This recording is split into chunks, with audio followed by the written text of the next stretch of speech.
સુરતમાં railway station પરથી આંતરરાજ્ય ડ્રગ્સ રેકેટનો પર્દાફાશ કરાયો છે। રેલવે સ્ટેશન પર ડીઆરઆઈએ મોટી કાર્યવાહી કરી 2 કિલોગ્રામ શુદ્ધ કોકેઇન સાથે એક શખ્સ ઝડપાયો છે। 20 કરોડ રૂપિયાનું કોકેઇન હાલમાં કબજે કરાયું છે।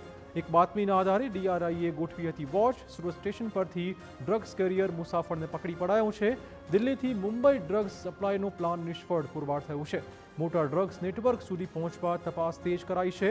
ડ્રગ્સ માર્કેટની કમર તોડી ડીઆરઆઈએ મોટી કાર્યવાહી કરી છે। રેલવે મારફતે થતો હતો કોકેઇનનો સપ્લાય।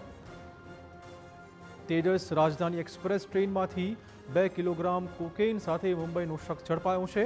શંકાસ્પદ પાવડર કોકેઇન હોવાનું ફોરેન્સિક તપાસમાં સામે આવી ગયું। ડીઆરઆઈએ આરોપીને સુરત કોર્ટમાં રજૂ કરી 1 દિવસના રિમાન્ડ મેળવ્યા।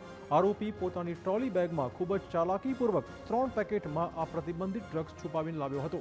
ડીઆરઆઈએ હવે તપાસ કરી રહી છે કે આ ડ્રગ્સ દિલ્હીમાં કોની પાસેથી મેળવાયું હતું અને મુંબઈમાં કોને આપવાનું હતું।